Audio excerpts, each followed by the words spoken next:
नमस्कार विद्यार्थियों, श्री शक्ति क्लासेज में आपका पुनः स्वागत है। कल हमने हमारा जो पहला पार्ट जो चैप्टर था the book that saved the earth, उसके 4 पैराग्राफ 4 जो पार्ट थे वो पढ़ लिए थे। आज हम उससे आगे पढ़ते हैं। तो आज जो बात है वो है कि जब उनको जो राइमिंग बुक मदर बुज मिलती है तो उसके बाद उस मदर बुज को पढ़ने के लिए, क्योंकि उन्हें हमारी लैंग्वेज समझ में नहीं आती है, तो वो कुछ विटामिन के कैप्सूल खाते हैं जिससे वो जो कोड है वो डिसाइफर यानी जो गुड जो रहस्य जो कोड हैं वो खुलना शुरू हो जाते हैं, उनको समझ में आने लग जाती है हमारी लैंग्वेज। तो पहली पोएम है। वैसे पोएम का कोई अर्थ नहीं होता है। अब जब इन्होंने पोएम पढ़ी तो पोएम पढ़ने के बाद जो ऊप है आयोटा, इनको हंसी आ जाती है, क्योंकि पोएम केवल और केवल मनोरंजन के लिए माने हम तो उसके लिए है। तो अब वो उनको एक्सप्लेनेशन कुछ अलग ढंग से कर लेते हैं। बाकी जो पोएम होती है उसकी कोई एक्सप्लेनेशन नहीं होती है। तो ये पोएम है, उस पोएम को वो पढ़ रहे हैं और इनको हंसी आ जाती है। मैं हिंदी अर्थ बता रहा हूँ पोएम का, वैसे कोई हिंदी अर्थ नहीं होता है। अब उन्होंने जैसा समझा है, जो थिंक टैंक है, उन्होंने जैसा समझा उस अकॉर्डिंग हम पोएम को पढ़ेंगे कि हिंदी अर्थ क्या होता है। बाकी पोएम का कोई हिंदी अर्थ नहीं है यहाँ पर। तो पोएम पहली स्टार्ट होती है, जिसको ये पढ़ते हैं, थिंक टैंक बोलता है कि इनको पढ़ो तो हंसी आती है। क्या पोएम है? पहली पोएम है, ओमेगा पढ़ती है। She reads with great seriousness. Seriousness का मतलब होता है गंभीरता के साथ, कि ओमेगा ने पहली पोएम पढ़ी और बहुत ही गंभीरता के साथ पढ़ा है। सीरियसनेस यानी बहुत ही गंभीरता के साथ उस पोएम को पढ़ा। रीड यानी पढ़ना, एस या एस लगाओ, प्रेजेंट सिंपल यानी पढ़ती है। क्या पढ़ती है?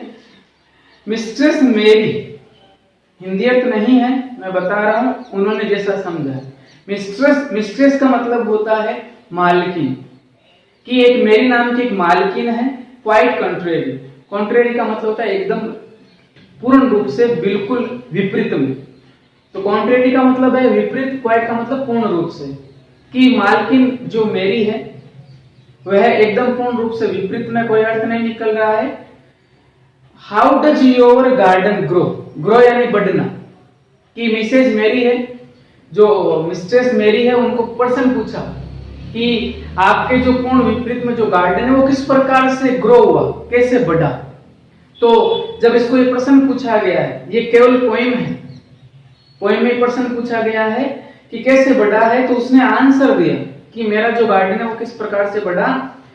With cockle shells and silver bells, कि मेरे गार्डन का बढ़ने का कारण है जो कोकल का मतलब होता है घोंगा, जो घेंगा होता है, जो घेंगा है, जो सीप हमें मिलता है नदियों में, जो पानी आता है तो उसके साथ छोटे छोटे जिनको हम शंख बोलते हैं, कि विद कोकल सेल्स, की जो सेल का मतलब कवच, सेल्स का मतलब क्या होता है? कवच, कि जो घेंगे का जो कवच है उसकी सहायता से मेरा गार्डन बढ़ा। एंड सिल्वर बेल्स, और किसके कारण? सिल्वर यानी चांदी, और बेल्स यानी जो घंटियां होती हैं, कि चांदी की जो घंटियां और जो कोकल सेल्स है उनके कारण मेरा गार्डन ग्रो हुआ है, बढ़ा है। तो ये दोनों ही चीजें क्या नहीं होती है? सिल्वर बेल्स, ये दोनों ही चीजें हमारे गार्डन में नहीं उगाई जाती है, लेकिन थिंक टैंक ने इसकी व्याख्या की। वहां पर हमें समझ में आएगा कि उसने कैसे व्याख्या की, वो किस कारण डर गया था।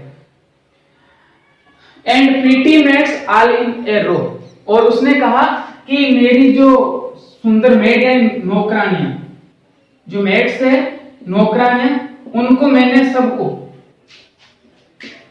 नौकरानियां जो है उन सबको मैंने एक लाइन में, एक रो, पंक्ति के अंदर खड़ा कर दिया, यानी उनको भी मैंने उगा दिया।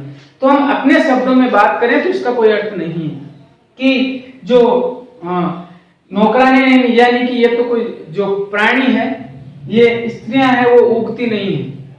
लेकिन थिंक टैंक मानेगा कि जो मानव है वो भी उगने शुरू हो गए हैं, और जो ये जो सिल्वर बेल्स है, ये थोड़े माइनिंग का जो हमारा एग्रीकल्चर है उसके अंदर इनको मान लिया गया है कि इनको उगाया जाता है चांदी को, तो चांदी उगती नहीं है। लेकिन ये मानेगा, देखो अब ये इस पोएम के कारण एकदम सीरियस हो गया है, इसको टेंशन हो गई है कि ये क्या हो गया।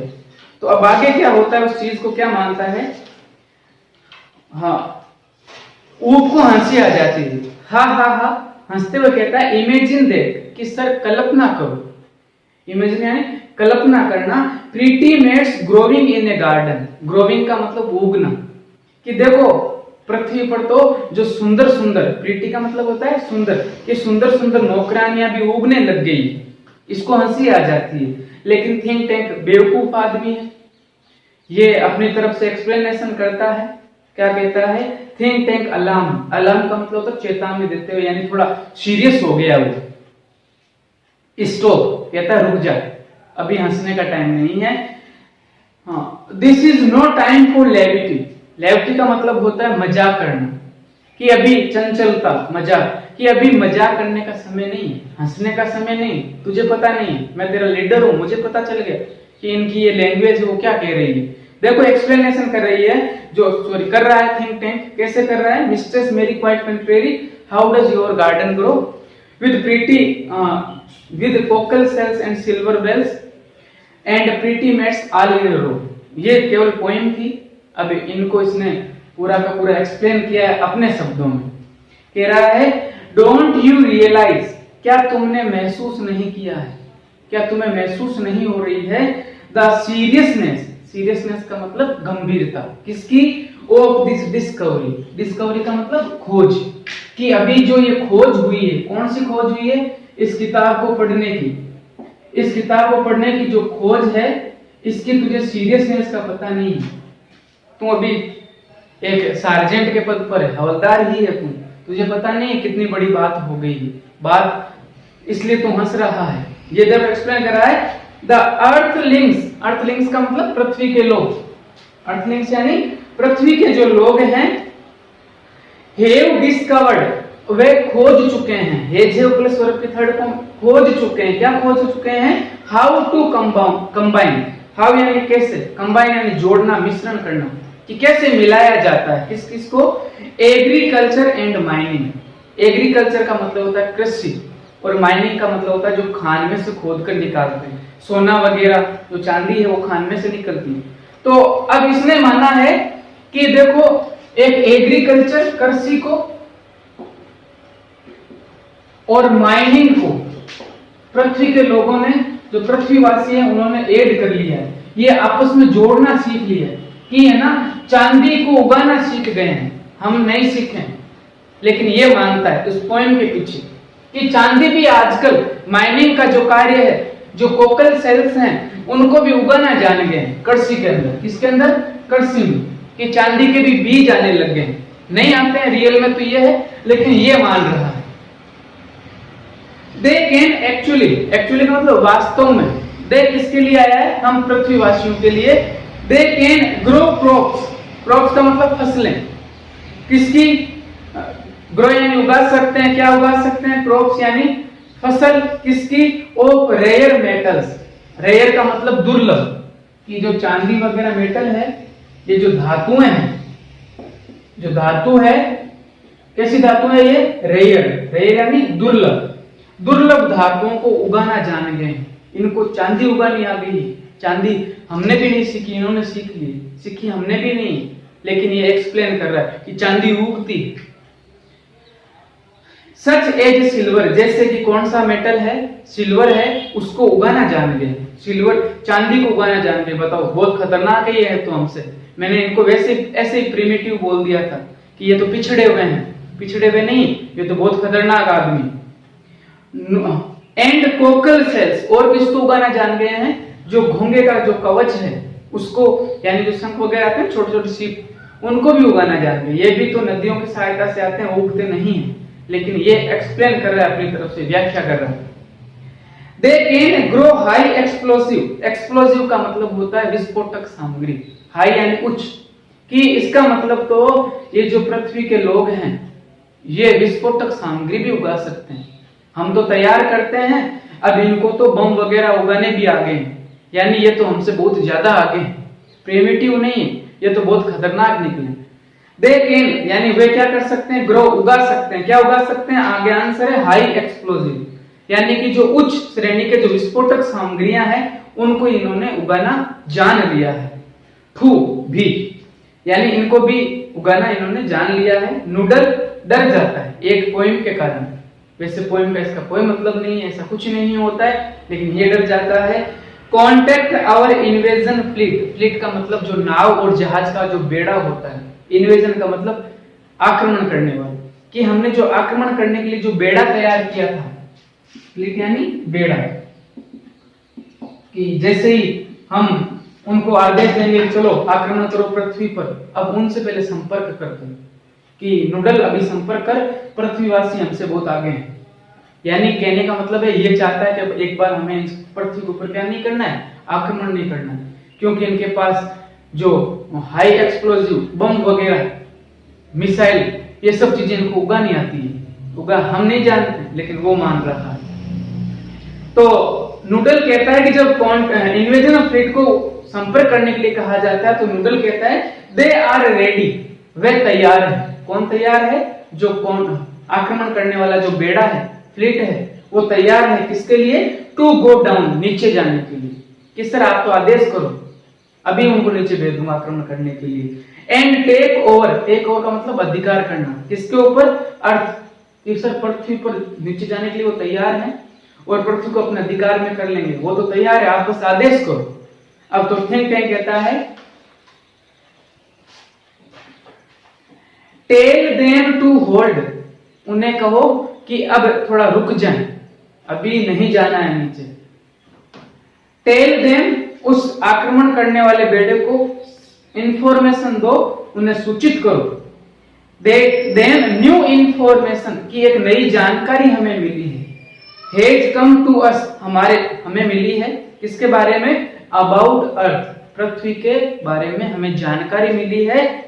आयोटा ट्रांसक्राइब, अब आयोटा को कहते हैं ट्रांसक्राइब का मतलब वापस कोड को बताना, कि जल्दी से वापस कोड आगे जो दूसरा आया हुआ है उसको पढ़।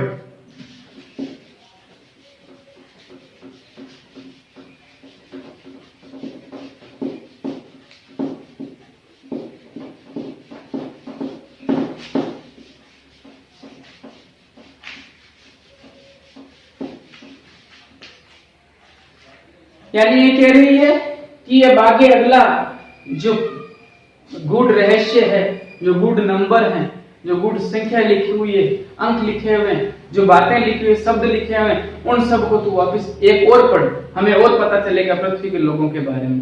तो अब आयोटा है तो दूसरी जो पोएम है उसको पढ़ती है। वो कहती है yes sir she reads very Gravely, Gravely का मतलब सीरियसनेस, यानी गंभीरता के साथ वापस पढ़ती है और गंभीर होकर पढ़ती है। यानी थिंक टैंक ने कहा है तो बिल्कुल कोई गंभीर बात होगी, ये तो हंसने वाली बातें हैं, लेकिन इनको ये गंभीर हो जाते हैं। आयोटा पढ़ती है हे डिडल डिडल, ये भी क्या है? एक पोएम है। डिडल का मतलब होता है धोखेबाज।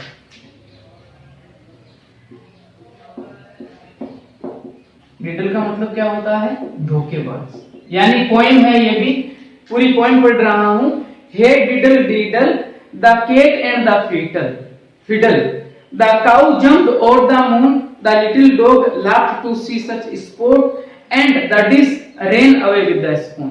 ये एक पोएम है, ये पोएम पढ़ लेती है। मैं इसका थिंक टैंक की नजरों में जो एक्सप्लेनेशन है वो कर रहा हूं। हे डिडल डिडल, कि अरे ओ धोखेबाज धोखेबाज आदमी। द केट, बिल्ली, एंड द फिडल, फिडल का मतलब होता है बेईमानी, कि बिल्ली और बिल्ली से बेईमानी।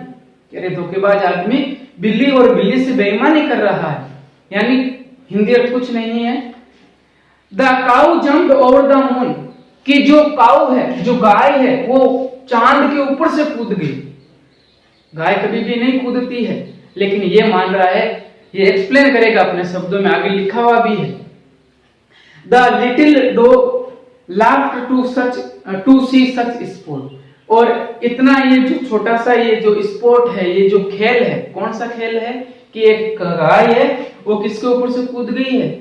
चांद के ऊपर से कूद गई है। इसको देखकर जो एक छोटा सा लिटिल डॉग है, कुत्ता है, वो इस स्पोर्ट को देखकर हंसता है। तो कुत्ते को हंसी नहीं आती है, गाय है वो चंद्रमा के ऊपर से नहीं कूद सकती है, लेकिन ये अपने एक्सप्लेनेशन में कहेगा कि इन्होंने ये सीख लिया कि गायों को भी ट्रेनिंग दे दी, गायें भी आक्रमण में भाग लेगी, यानी इनके जीव भी हमारे आक्रमण का सामना करेंगे। अब तो गड़बड़ हो जाएगी। गाय को चंद्रमा के ऊपर से कूदना आता है। And the dish rain away, और जो पकवान थे, जो व्यंजन है, डिश का मतलब जो व्यंजन है, वो किसके साथ भाग गए? रेन अवे, भाग गए। किसके साथ? With the spoon. स्पून का मतलब चम्मच, कि एक चम्मच है वो पकवान को लेकर भाग गया। ऐसा कुछ नहीं हो सकता, ये केवल और केवल पोएम है। अब इस पोएम से और ज्यादा डर जाता है। डरने का कारण क्या है कि इसमें दो जानवरों के नाम बताए हुए हैं। एक तो काऊ, कि इन्होंने गाय को ट्रेनिंग दे दी कि कैसे दूसरे ग्रह पर आक्रमण करना है, तो कैसे चांद पर कूदते हैं, अन्य जो भी अंतरिक्ष स्थान है उन पर कैसे कूदना होता है, यानी आदमियों की जरूरत नहीं पड़ेगी इनको, तो ये तो जानवरों से हमें हरा देंगे। और कुत्ते भी बहुत सेंस ऑफ ह्यूमर रखते हैं। ह्यूमर का मतलब हंसने की, कि इनके भी हंसने का भाव होता है, यानी सब कुछ समझ रहे हैं। तो अब गड़बड़ हो गई, पृथ्वी के लोग हमसे बहुत ज्यादा आगे हैं। ऊप को हंसी आ जाती है। ऊप लाफिंग, हंसते हुए कहता है, the dish rain away with the spoon, कि स्पून लास्ट में एक्सक्लेमेटरी साइन है। इसको अचंभा होता है कि देखो सर, जो व्यंजन है, जो पकवान है, वो भी चम्मच के साथ भाग रहे हैं पृथ्वी पर, तो ये तो बहुत खतरनाक लोग हैं, चम्मच को भी भागना आ गया है। थिंक टैंक कहता है, सीज लाफ्टर, अपनी इस हंसी पर क्या करो? काबू करो। सीज यानी रोको, अभी रुक जाओ। डिजिस्ट, डिजिस्ट का मतलब बाज आना, अब इस हंसी पर थोड़ा बाज आ जा, बहुत गड़बड़ होने वाली है, पृथ्वी के लोग मारेंगे हमें। This is more and more alarming, कि ये जो और सूचना मिली है हमारे नजर में पोएम है, ये और चेतावनी देने वाली चीज है। अलार्मिंग का मतलब चेताना, कि चेतावनी वाली चीज है, ये तो और गड़बड़ हो गई, पृथ्वी के लोग खतरनाक हैं। The Earthlings have reached a high level of civilization. Civilization का मतलब होता है सभ्यता, हाई लेवल का मतलब होता है जो उच्च स्तर की सभ्यता है, कि पृथ्वी के लोग तो सभ्यता का जो उच्च स्तर है वहां तक पहुंच गए। लिखा हुआ है The Earthlings have reached, पृथ्वी के लोग पहुंच चुके हैं। कहां पहुंच चुके हैं? A high level of civilization, सभ्यता के उच्च स्तर तक। कैसे? Did not you hear, क्या तुमने नहीं सुना? क्या नहीं सुना? They have taught, उन्होंने वह सिखा चुके हैं। टीच की थर्ड फॉर्म है। वे किसके लिए? पृथ्वी के लोगों के लिए, कि पृथ्वी के लोगों ने सिखा दिया है। Their domesticated, domesticated का मतलब होता है जो डोमेस्टिक, जो घरेलू एनिमल्स, एनिमल यानी जानवर, कि पृथ्वी के लोगों ने तो अपने घरेलू जानवरों को क्या सिखा दिया है? म्यूजिकल कल्चर, संगीत में है, म्यूजिकल यानी संगीत शास्त्री, कल्चर यानी संस्कृति, कि इनको तो संगीत वाली कला सिखा दी, कूदना आता है इनको, हंसना इनको आता है, यानी ये तो बहुत खतरनाक है। और क्या सिखाया? एंड स्पेस टेक्निक्स, और अंतरिक्ष की तकनीकी जो होती है वो सिखा दी, कि स्पेस में कैसे जाना है, क्योंकि गाय कहां से कूद रही है? चंद्रमा से कूद रही है। यानी दो पोएमें हुई अभी, तो दो पोएमों के कारण थिंक टैंक बहुत डर जाता है। इवन यानी यहां तक, their dogs have a sense of humour, कि उनके जो ह्यूमर का मतलब होता है हंसने का भाव, सेंस का मतलब भाव, ह्यूमर यानी हंसना, कि यहां तक कि उनके कुत्तों को भी हंसने का भाव होता है। इतने ये जो कल गाय को देखा, इनको हंसने का तरीका पता है, कैसे हंसा जाता है। इनके जानवर भी क्या है? हंसते हैं, हंसने का इसमें भाव आ गया है कुत्ते में भी। Why at this very moment, क्यों ना इसी क्षण, they may be launching, they किसके लिए आया? पृथ्वी के लोगों के लिए, कि लॉन्च कर रहे हैं। शायद हो सकता है कि हम सोच रहे हैं कि हम आक्रमण करने जा रहे हैं पृथ्वी पर, हो सकता है कि पृथ्वी के लोग ही हमारे ऊपर आक्रमण करने की योजना बना रहे हो, लॉन्च कर रहे हो। क्या कर रहे हो? एंड इंटरप्लेनेटरी, इंटरप्लेनेटरी का मतलब, इंटरप्लेनेटरी का मतलब दो ग्रहों के मध्य, एक तो पृथ्वी है, एक जो मार्स मंगल है, उनके बीच, यानी इन दोनों ग्रहों के बीच में शायद हो सकता है कि पृथ्वी के लोग हमारे ऊपर आक्रमण करने की सोच रहे हो। इंटरप्लेनेटरी का मतलब दो ग्रहों के मध्य। Attack of million of cows, millions का मतलब होता है लाखों, कि शायद हम सोच रहे हैं कि पृथ्वी वालों को पता ही नहीं है कि हम उनको पर आक्रमण कर रहे हैं, और मुझे ये लग रहा है कि पृथ्वी के लोग हैं वो अपनी गायों की सहायता से, लाखों जो गायें हैं उनकी सहायता से अटैक करने वाली। कोई मतलब नहीं, कोई सेंस नहीं है, गायों से हम आक्रमण करते नहीं है, होता भी नहीं है, लेकिन ये अपने आप को बहुत ही ज्यादा क्या मानता है, इंटेलिजेंट मानता है, माइटी मानता है, बलशाली मानता है। ये अपने आइडिया लगा है कि अब तो मुझे लग रहा है कि पृथ्वी के लोग गायों को भेजेंगे और हमारे ऊपर क्या करेंगे, अटैक करेंगे। नोटिफाई, सूचित कर दो, द इन्वेजन फ्लीट, जो हमारे आक्रमण करने का बेड़ा है, आक्रमण करने वाले जो लोग हैं उनको सूचित करो। नो इन्वेजन टुडे वो, कि आज कोई भी आक्रमण नहीं होगा। अब ऊप को कहता है ट्रांसक्राइब द नेक्स्ट कोड, कि अगला जो कोड है उसको तो ट्रांसक्राइब कर, उसका वर्णन कर, गुड जो कोड है उसको बता कि आगे और क्या लिखा है। तो 2 पोएम हुई है, 2 पोएमों के कारण थिंक टैंक बहुत ज्यादा डर गया। अब लास्ट पोएम होगी, इस लास्ट पोएम से तो पूरा थिंक टैंक हिल जाएगा और ये जो आक्रमण करना है उसका सोचेगा भी।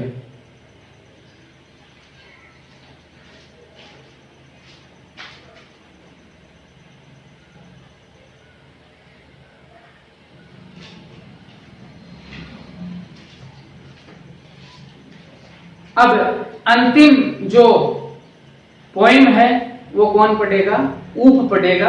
आपको ये समझ में आई होगी कि क्या पोएम है, हिंदी ऐसे ही है, ये अपनी तरफ से व्याख्या कर रहे हैं, हमारी तरफ से अलग व्याख्या होती है। ऊप कहता है यस सर, रीडिंग है पढ़ते हुए। ऊप अगली पोएम पढ़ता है, ये सबसे खतरनाक पोएम निकलेगी इसके लिए, इस पोएम से बहुत ज्यादा डर जाएगा।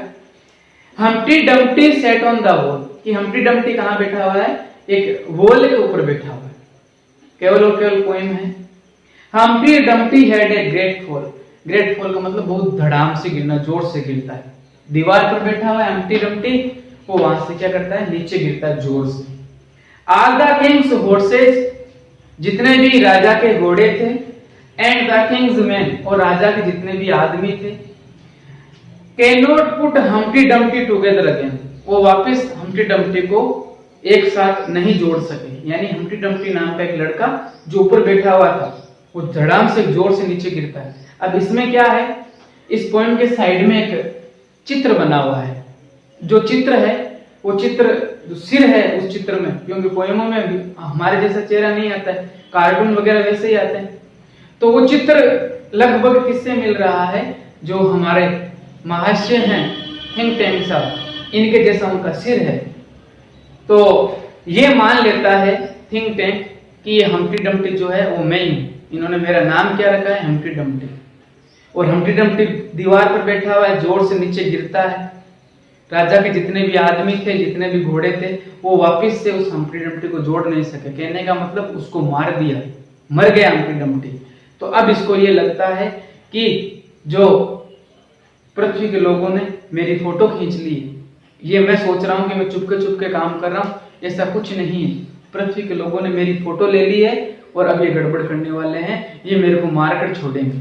बाकी ये है क्या, पोएम है। अब ऊप थोड़ा डरा देता है पोएम पढ़ने के बाद, कहता है ओ लुक सर, कि सर जी देखो, here is a picture of Humpty Dumpty, कि देखो इसके बगल में हम्प्टी डम्प्टी की पिक्चर भी है। ये पिक्चर बहुत खतरनाक है, कहने की हिम्मत नहीं पड़ रही है। बाकी ऊप भी समझ गया कि ये फोटो किससे मिल रही है, थिंक टैंक से। कह रहा है वाई सर, क्यों नहीं सर, ही लुक्स लाइक, वह दिखाई देता है, ही लुक्स लाइक, वह दिखाई देता है। अब हिम्मत नहीं पड़ रही है कि सर वो आपके जैसा दिखाई देता है, डरा हुआ है, डरता है इससे। अब जो पिक्चर आई हुई उस पोएम की जो मदर गूंज है उसके अंदर, उस पिक्चर को वो जनता की तरफ दिखाता है कि देखो ये पिक्चर है, नाटक चल रहा है, जनता को दिखाता है। Turns large picture of Humpty Dumpty towards think tank and the audience, वह जो बड़ी सी पिक्चर है हम्प्टी डम्प्टी की, वो ऑडियंस और थिंक टैंक की तरफ कर देता है कि देखो हम्प्टी डम्प्टी कैसा दिखाई दे रहा है। अब यहां पर थिंक टैंक पूरा डर जाता है, स्क्रीमिंग, चिल्लाते हुए, स्क्रीम यानी चिल्लाना, क्राइम, चिल्लाते हुए। Screaming and holding his head, चिल्लाता है और अपने सिर को होल्ड कर लेता, पकड़ लेता है, मरवा दिया। क्या बोलता है? इट इज मी, ये तो मैं हूं, मैं जितना होशियार बन रहा था ये तो मैं हूं, ये पिक्चर तो मेरी है नहीं, पोइम है। It is my great and mighty balloon brain, ये तो मेरा बहुत ही बड़ा और शक्तिशाली बलून यानी गुब्बारे जैसा ब्रेन है। देखो इसमें पिक्चर में दिखाई दे रहा है, गड़बड़ हो गई, ये तो मैं हूं, मुझे इन्होंने पहचान लिया है। The earthlings have seen me, पृथ्वी के लोगों ने मुझे देख लिया है, मैं होशियार बन रहा हूं, उन्होंने मेरी फोटो ही खींच ली। And they are after me का मतलब वो मेरे पीछे लगे हुए हैं, कि पृथ्वी के लोग तो मेरे पीछे लगे हुए हैं, ये मुझे मारकर छोड़ेंगे। हेड ए ग्रेट फॉल, कि देखो पोइम में लिखा हुआ है, क्या लिखा हुआ था कि जोर से धड़ाम से गिरा, कि ये तो जो है मुझे उठा कर मारेंगे, बहुत खतरनाक है पृथ्वी के लोग। दैट मीन्स, इसका मतलब ये है, क्या मतलब है? दे प्लान टू कैप्चर का मतलब हथियाना, पकड़ना। Mars central control and me, इसका मतलब तो यह है कि पृथ्वी के जो लोग हैं वो मुझे और मेरा जो मंगल ग्रह का जो केंद्रीय कंट्रोल नियंत्रण कक्ष है उसके ऊपर अधिकार करना चाहते हैं, पकड़ना चाहते हैं, हथियाना चाहते हैं। It is an invasion of Mars, हम तो किस पर करने वाले थे? पृथ्वी पर इन्वेजन करने वाले थे, ये तो किसके ऊपर अटैक हो गया? मंगल ग्रह पर, कि इन्होंने पहले अटैक कर दिया, मेरी फोटो भी ले ली, इनके जासूस लगे हुए हैं। ऐसा है कुछ भी नहीं, बस ये एक पोएम के कारण इतना घबरा जाता है, 3 पोएमों से। नूडल इतना डर जाता है कि नूडल को कहता है prepare a space capsule for me, कि मेरे लिए अंतरिक्ष का कैप्सूल तैयार कर। कैसा? कि एक कैप्सूल लूंगा और वो कैप्सूल लेकर मैं यहाँ से कई मीलों दूर चला जाऊंगा, कई लाखों मीलों दूर यहाँ से चला जाना है, मैं मंगल ग्रह छोड़ रहा हूं, इतना डर जाता है। I must escape without delay, delay यानी देरी, विदाउट यानी के बिना, कि मुझे बिना देरी के यहां से निकल जाना चाहिए। पृथ्वी के लोग गायें भेज रहे हैं, वो मारेंगे, उनके पास कई सारे मिसाइल्स, रॉकेट्स, बम वगैरह हाई एक्सप्लोसिव है, मार देंगे। स्पेस कैप्सूल तैयार कर, मुझे तो यहां से निकलना है। स्पेस पीपल जो पृथ्वी पर गए हैं 3 जने, उनको कह रहा है you must leave earth at once, at once का मतलब तुरंत, कि तुम इमीडिएटली, तुरंत ही जो पृथ्वी है उस पृथ्वी को छोड़ दो, मेरी गारंटी नहीं, मर गए तो मारेगी गायें। बट बी श्योर, लेकिन छोड़ने से पहले एक ध्यान रखना, श्योर या निश्चिंत, एक बात ध्यान रखनी है, to remove all traces, trace का मतलब यहाँ पर सबूत, पदचिन्ह, कि रिमूव यानी हटा देना, कि जितने भी सबूत है हमारे पृथ्वी पर जाने के, कि उनको इतना पता चल गया कि हम आए थे तो और मारेंगे, वो हमें ढूंढ कर मार देंगे मेरे को, तो जितने भी सबूत है वो हटा देना। ऑफ योर विजिट, जो तुम यात्रा पर आक्रमण करने के लिए गए हो उसके जितने भी सबूत हैं वो हटा देना, मिटा देना, मेरी गारंटी नहीं है। The Earthlings must not know that I know, कि पृथ्वी के लोगों को ये पता नहीं चलना चाहिए कि ये मुझे पता था, यानी कि मैं जिम्मेदार नहीं होऊंगा। उनको पता चल गया ना कि इन चीजों के पीछे मेरा हाथ था, हालत खराब हो जाएगी, पृथ्वी के लोग मारेंगे। ओमेगा, आयोटा एंड ऊफ रस अबाउट, इधर उधर दौड़ते हैं तीनों जो नीचे गए हुए थे। पुटिंग बुक्स, बात जो किताबें थी उनको कहाँ रखते हैं? बैग वापस रख देते हैं। ऑन सैलवेज, जो अलमारी का जो खाना जो जहां पर किताबें जचाई हुई रखी हुई थी वहां पर वापस एकदम एडजस्ट कर देते हैं, रख देते हैं, यानी पूरे सबूत मिटाने की कोशिश करते हैं। तो ये 3 पोएमों के कारण, जो हंसी मजाक की पोएम हम नर्सरी क्लास में पढ़ाते हैं किताब पोएमों की, उन 3 पोएमों के कारण इतना डर जाता है कि वो इस जगह को छोड़कर चला जाता है। तो कल ये पाठ हमारा जो है वो पूरा हो जाएगा, उसके क्वेश्चन आंसर हम करेंगे। बाकी आपको मीनिंग्स करती रहने, जितने भी है वो आप मीनिंग करोगे और याद होनी चाहिए मीनिंग। आज के लिए बस इतना ही, धन्यवाद।